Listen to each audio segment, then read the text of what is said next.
Hello everyone. जैसे कि हम पढ़ रहे थे एनसीईआरटी की बुक 6 to 10th एसएसटी यानी कि सोशल साइंस यानी कि सामाजिक विज्ञान की, और उसमें हम अभी पहुंच चुके हैं क्लास 10th में की पॉलिटी की बुक में। पॉलिटी की बुक का नाम है लोकतांत्रिक राजनीति। लोकतांत्रिक राजनीति 2 जो कि है 10th की बुक, उसके हमने अभी तक 2 चैप्टर पढ़ लिए हैं और ये है उसका तीसरा चैप्टर जिसका नाम है लोकतंत्र और विविधता।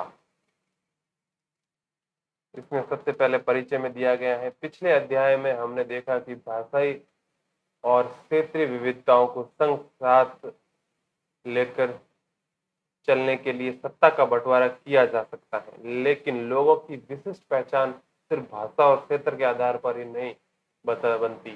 कई बार लोग अपनी पहचान और दूसरों से अपने संबंध, शारीरिक बनावट, वर्ग, धर्म, लिंग, जाति, कबीले वगैरह के आधार पर भी परिभाषित करते हैं। इस अध्याय में हम देखेंगे कि किसी तरह लोकतंत्र सारी सामाजिक विभिन्नताओं, अंतरों और असमानताओं के बीच सामंजस्य बैठाकर उनका सर्वमान्य समाधान देने की कोशिश करता है। यहाँ हम सामाजिक विभाजनों की सार्वजनिक अभिव्यक्ति के एक उदाहरण के जरिए अपनी बात स्पष्ट करने की कोशिश करेंगे। इसके बाद हम यह चर्चा करेंगे कि सामाजिक विभिन्नताएं कैसे अलग अलग रूप धारण करती हैं। फिर हम यह देखेंगे कि सामाजिक विभिन्नताएं और लोकतांत्रिक राजनीति किस तरह एक दूसरे से को प्रभावित करते हैं। मैक्सिको और ओलंपिक की कहानी सबसे पहले दी गई है। ये इसमें है, इस पृष्ठ पर छपी तस्वीर अमेरिका में चले नागरिक अधिकार आंदोलन की एक प्रमुख घटना से संबंधित है। यह 1968 में मैक्सिको सिटी में हुई ओलंपिक मुकाबले की 200 मीटर दौड़ के पदक समारोह की तस्वीर है। अमेरिका का राष्ट्रगान बज रहा है और सिर झुकाए और तथा मुट्ठी ताने दो खिलाड़ी खड़े हैं, और वे हैं अमेरिकी धावक टॉमी स्मिथ और जॉन कार्लोस। ये अफ्रो अमेरिकी हैं। इन्होंने क्रमशः स्वर्ण और कांस्य पदक जीता था। उन्होंने जूते नहीं पहने थे, सिर्फ मोजे चढ़ाए। पुरस्कार लेकर दोनों ने ये जताने की कोशिश की कि अमेरिकी अश्वेत लोग गरीब हैं। स्मिथ ने अपने गले में एक काला मफलर जैसा परिधान भी पहना था, जो अश्वेतों लोगों के आत्मगौरव का प्रतीक है। कार्लोस ने मारे गए अश्वेत लोगों की याद में काले मनकों की एक माला पहनी थी। इसने इन प्रतीकों और तौर तरीकों से उन्होंने अफ्रीका में होने वाले भेदभाव के प्रति राष्ट्रीय बिरादरी का ध्यान खींचने की कोशिश की थी। काले दस्ताने और बंधी हुई मुट्ठियां अश्वेत शक्ति का प्रतीक थी। रजत पदक जीतने वाले ऑस्ट्रियाई धावक पीटर नॉर्मन ने पुरस्कार समारोह के अपनी जर्सी पर मानवाधिकार का बिल्ला लगाकर इन दोनों अमेरिकी खिलाड़ियों के प्रति अपना समर्थन जताया। क्या कार्लोस और स्मिथ द्वारा अमेरिकी समाज के आंतरिक मामलों में अंतर्राष्ट्रीय मंच पर उठना उचित था? क्या आप उसके काम को राजनीतिक मानेंगे? पीटर नॉर्मन, जो न तो अमेरिकी थे न अश्वेत, क्यों इस विरोध में शामिल हो गए? क्या आप उनकी जगह होते तो ऐसा ही करते? अंतर्राष्ट्रीय ओलंपिक संघ ने कार्लोस और स्मिथ द्वारा राजनीतिक बयान देने की इस युक्ति को ओलंपिक भावना के विरुद्ध बताते हुए उन्हें दोषी करार दिया और उनके पदक वापस ले लिए गए। नॉर्मन को भी अपने फैसले की कीमत चुकानी पड़ी और अगले ओलंपिक में उन्हें ऑस्ट्रेलिया की टीम से बाहर जगह नहीं दी गई, और उनके फैसले ने अमेरिका में बढ़ते नागरिक अधिकारों आंदोलन के प्रति दुनिया का ध्यान खींचने में सफलता पाई।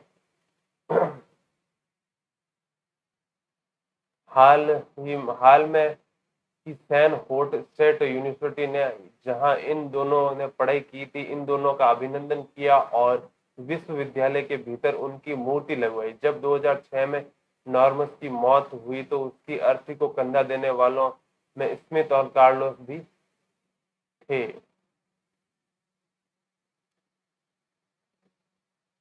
तो ये है वो उनकी वो मूर्ति लगी हुई है और ये उनकी वो ओरिजिनल तस्वीर।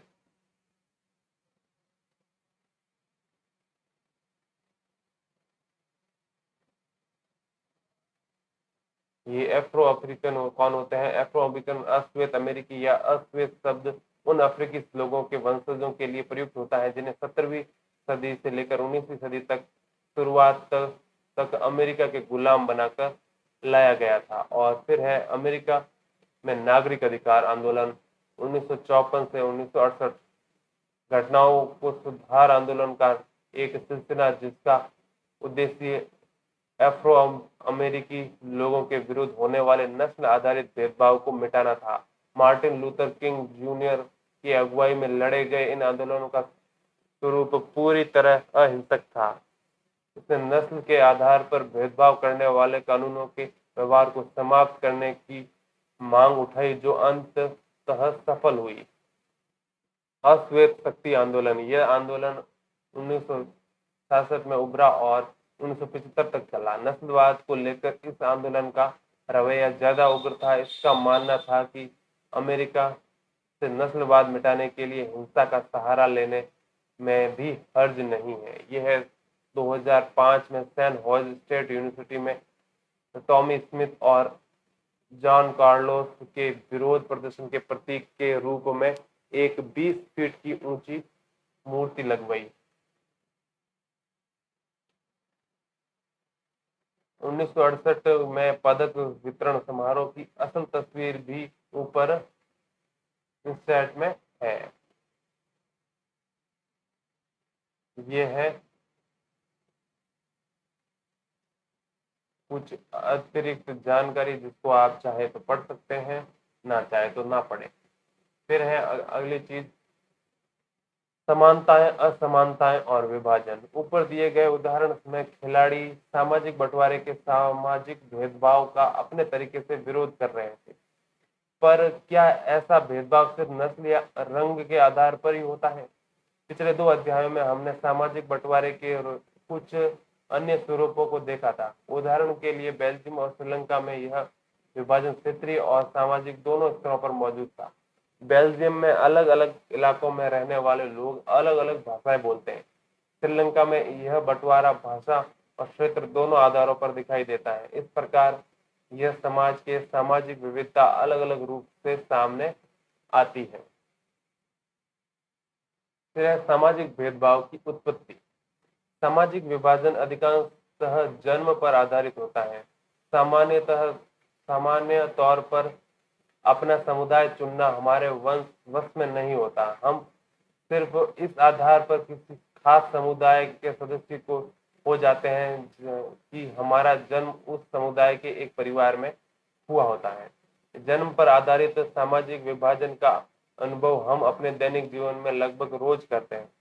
हम अपने आसपास देखते हैं कि चाहे कोई स्त्री हो या पुरुष, लंबा हो या छोटी, सबकी चमड़ी का रंग अलग अलग, उनकी शारीरिक क्षमताएं और असमताएं अलग अलग। बहरहाल किसी किस्म के सामाजिक विभाजन सिर्फ जन्म पर आधारित नहीं होते। कुछ चीजें हमारी पसंद या चुनाव के आधार पर भी तय होती हैं। कई लोग अपने माँ बाप और परिवार से अलग अपनी पसंद का ही धर्म चुन लेते हैं। हम सभी लोग पढ़ाई के विषय में पैसे, खेल या सांस्कृतिक गतिविधियों का चुनाव अपनी पसंद से करते हैं। इन सब के आधार पर ये सामाजिक समूह बनते हैं और ये जन्म पर आधारित नहीं होते। हर सामाजिक विभिन्नता सामाजिक विभाजन का रूप नहीं लेती। सामाजिक विभिन्नताएं लोगों के बीच बंटवारे का एक बड़ा कारण होती जरूर है, लेकिन यही विभिन्नताएं कई बार अलग अलग तरह के लोगों के बीच पुल का काम भी करती हैं। विभिन्न सामाजिक समूहों के लोग अपने समूहों की सीमाओं में से परे असमानताओं और असमानताओं का अनुभव करते हैं। जो उदाहरण पहले दिया गया है उसमें कार्लोस और स्मिथ को एक हिसाब से समान थे। दोनों अफ्रो अमेरिकी थे, जबकि नॉर्मन श्वेत थे। पर इन दोनों में एक समानता थी कि वे अपनी नस्ल आधारित भेदभाव के खिलाफ थे। अक्सर यह देखा जाता है कि एक धर्म को मानने वाले लोग खुद को एक ही समुदाय का सदस्य नहीं मानते, क्योंकि उनकी जाति या उनका पथ अलग होता है। यह भी संभव है कि अलग अलग धर्म के अनुयायी होने होकर भी एक जाति वाले लोग खुद को एक दूसरे से ज्यादा करीब महसूस करें। एक ही परिवार के अमीर और गरीब ज्यादा घनिष्ठ संबंध नहीं रख पाते, क्योंकि सभी अलग अलग तरीके से सोचने लगते हैं। इस प्रकार हम सभी की एक से ज्यादा पहचान होती है। इसी तरह लोग एक से ज्यादा सामाजिक समूहों का हिस्सा हो सकते हैं। दरअसल हर हर संदर्भ में हमारी पहचान एक अलग रूप धारण करती है। विभिन्नताओं का सामंजस्य और टकराव। सामाजिक विभाजन तब होता है जब कुछ सामाजिक अंतर दूसरी अनेक विभिन्नताओं के ऊपर और बड़े हो जाते हैं। अमेरिका में श्वेत और अश्वेत का अंतर एक सामाजिक विभाजन भी बन जाता है, क्योंकि अश्वेत लोग आमतौर पर गरीब हैं, बेघर हैं, भेदभाव का शिकार हैं। हमारे देश में भी दलित आमतौर पर गरीब और भूमिहीन है, उन्हें भी अक्सर भेदभाव और अन्याय का शिकार होना पड़ता है। जब एक तरह का सामाजिक अंतर अन्य अंतरों से ज्यादा महत्वपूर्ण बन जाता है और लोगों को यह महसूस होने लगता है कि वे दूसरे समुदाय के हैं, तो इससे एक सामाजिक विभाजन की स्थिति पैदा होती है। अगर एक ही सामाजिक असमानताएं कई समूहों में मौजूद हो, तो फिर एक समूह के लोगों के लिए दूसरे समूहों से अलग पहचान बनाना मुश्किल हो जाता है। इसका मतलब यह है कि किसी एक मुद्दे पर कई समूहों के हित एक जैसे हो सकते हैं, जबकि किसी दूसरे मुद्दे पर इसके नजरिए के अंतर हो सकता है। उत्तरी आयरलैंड और नीदरलैंड का उदाहरण लें। दोनों ही ईसाई बहुल्य देश हैं, लेकिन यहाँ के लोग प्रोटेस्टेंट और कैथोलिक खेमे में बटे हैं। उत्तरी आयरलैंड में वर्ग और धर्म के बीच गहरी समानता है। वहाँ का कैथोलिक समुदाय गरीब है।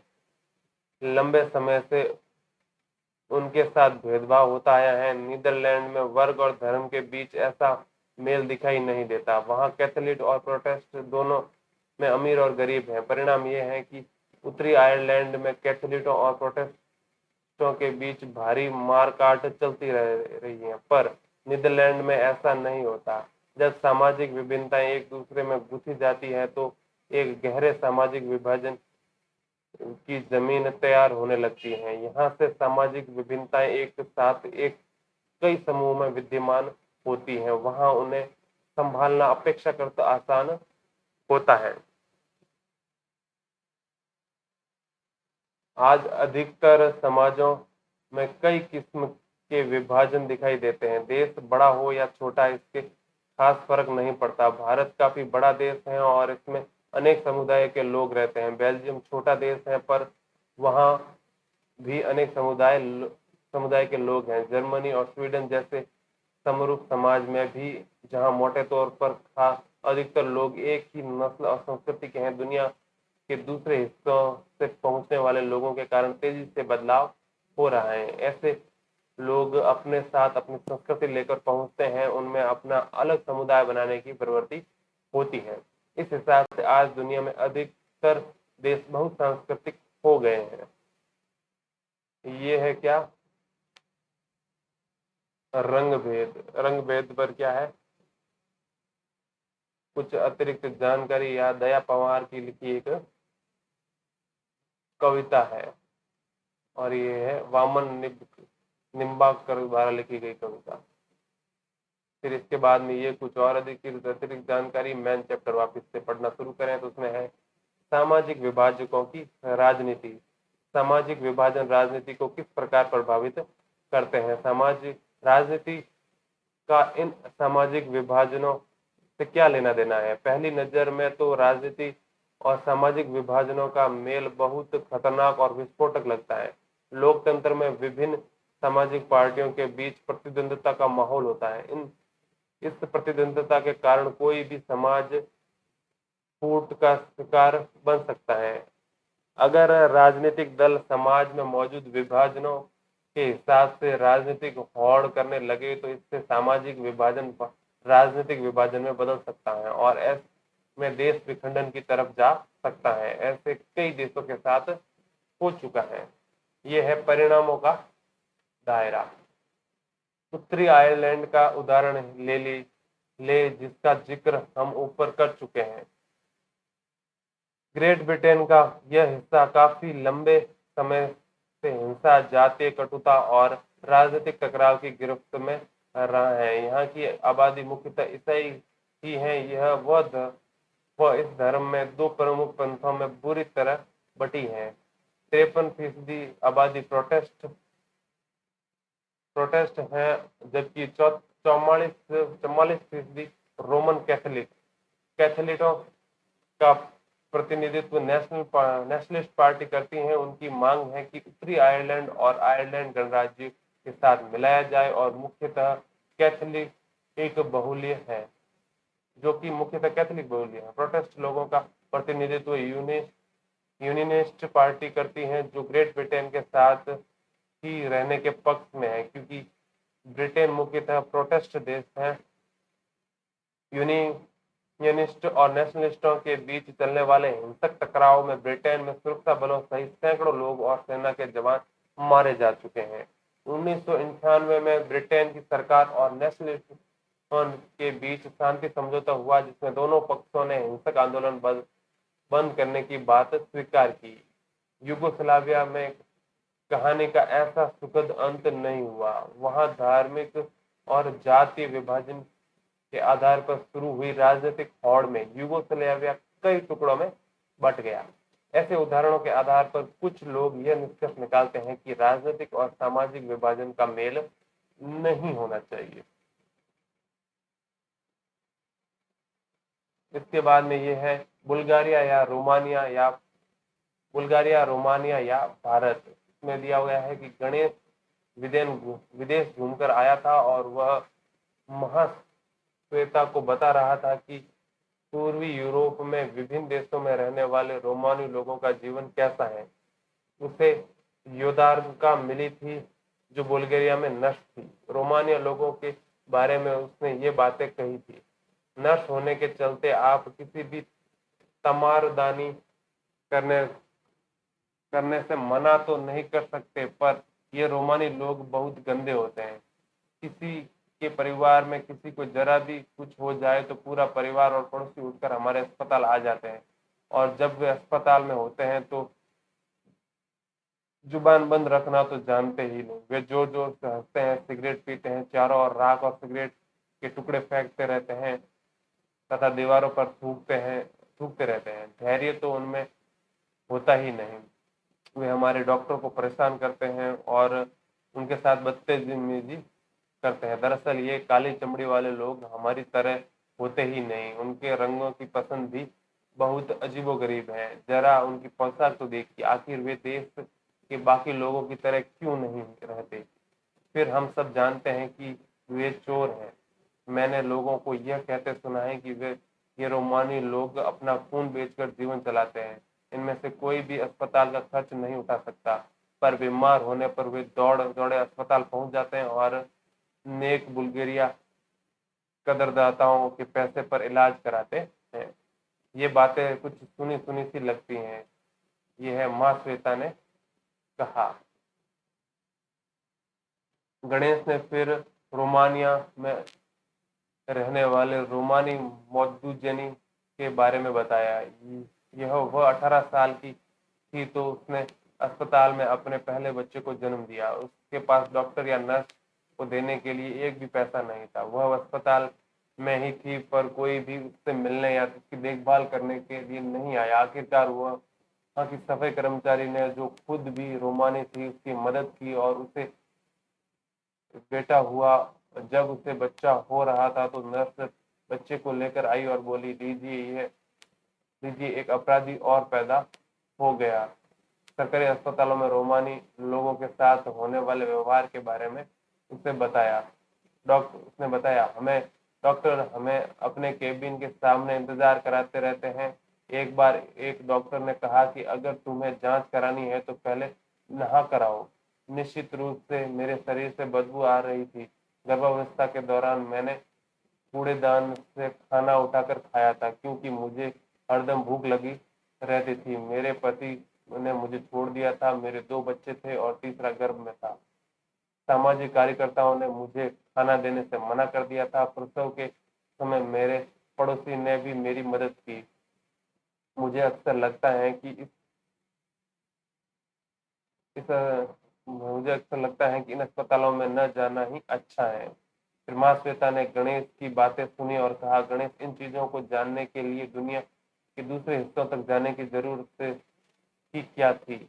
यह रोमानिया और बुल्गारिया की कहानी नहीं, यह तो खैर रोमानी लोगों की दास्तां है, लेकिन यह सब तो हमारे यहाँ भी होता है। हमारे यहाँ शासन द्वारा अपराधी घोषित जयायम पेशा लोगों के साथ भी यही व्यवहार होता है। इसी कहानी के ऊपर निम्नलिखित सवाल और उसके ऊपर हम चर्चा कर सकते हैं। फिर आगे है, उसका मानना है कि किसका मानना है, कहाँ से शुरू हो गया।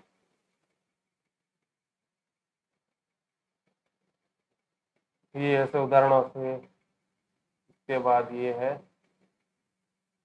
उनका मानना है कि सर्वश्रेष्ठ स्थिति तो यह है कि समाज में किसी किस्म का विभाजन ही न हो। अगर किसी देश में सामाजिक विभाजन हो तो उसे राजनीतिक में अभिव्यक्त ही नहीं होने देना चाहिए। पर इसके साथ ही यह भी सच्चाई है कि राजनीति में सामाजिक विभाजन की हर अभिव्यक्ति फूट पैदा करती है। हमने पहले भी देखा कि दुनिया के अधिकतर देशों में किसी न किसी किस्म का सामाजिक विभाजन है और ऐसे विभाजन राजनीतिक शक्ल भी इख्तियार करते ही हैं। लोकतंत्र में राजनीतिक दलों के लिए सामाजिक विभाजनों की बात करना तथा विभिन्न समूहों में अलग अलग वायदे करना बड़ी स्वाभाविक बात है।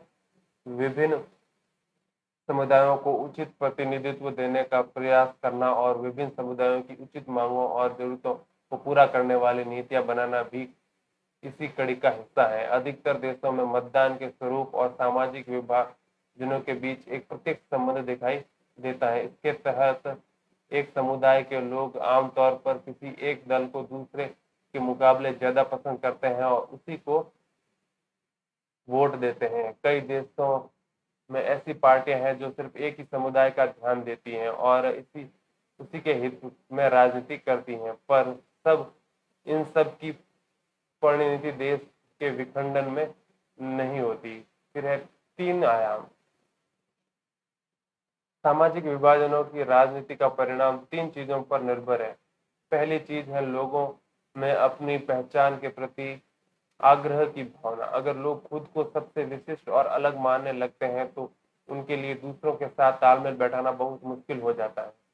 जब तक ऊपरी आयरलैंड के लोग खुद को सिर्फ प्रोटेस्ट या कैथोलिक के तौर पर देखते रहेंगे, तब तक उनका शांत हो पाना संभव नहीं है। अगर लोग अपनी बहुस्तरीय पहचान के प्रति सचेत हैं और उन्हें राष्ट्रीय पहचान का हिस्सा या सहयोगी मानते हैं, तब कोई समस्या नहीं होती। जैसे बेल्जियम के अधिकतर लोग खुद को बेल्जियमी ही मानते हैं, भले ही वे डच या जर्मन बोलते हों। इस नजरिए से उन्हें साथ साथ रहने में मदद मिलती है। हमारे देश में भी ज्यादातर लोग अपनी पहचान को लेकर ऐसे ही नजरिए रखते हैं। वे खुद को पहले भारतीय मानते हैं, फिर किसी प्रदेश, क्षेत्र, भाषा समूह या धार्मिक और सामाजिक समुदाय का सदस्य। दूसरी महत्वपूर्ण चीज है कि किसी समुदाय की मांगों को राजनीतिक दल कैसे उठा रहे हैं। संविधान के दायरे में आने वाली और दूसरे समुदाय को नुकसान न पहुंचाने वाली मांगों को मान लेना आसान है। श्रीलंका केवल सिंहलियों के लिए मांग तमिल समुदाय की पहचान और हितों के खिलाफ थी। यूगोस्लाविया में विभिन्न समुदायों के नेताओं के ने अपनी जातीय समूहों की तरफ से ऐसी मांगे रख दी जिन्हें एक देश की सीमा के भीतर पूरा करना असंभव था। ये एक चित्र है जिसमें है उत्तरी आयरलैंड के कुछ स्थानों में प्रोटेस्ट और कैथोलिक लोगों के समुदाय दीवार के माध्यम से बटे हैं। इस दीवार पर अक्सर कुछ न कुछ लिखा हुआ देखने को मिल जाता है। इस तस्वीर में भी आप यह देख सकते हैं कि आयरिश रिपब्लिक आर्मी और ब्रिटेन की सरकार के बीच 2005 में एक समझौता हुआ था। यहाँ अंकित दीवार लेखन सामाजिक तनाव के बारे में क्या कहता है?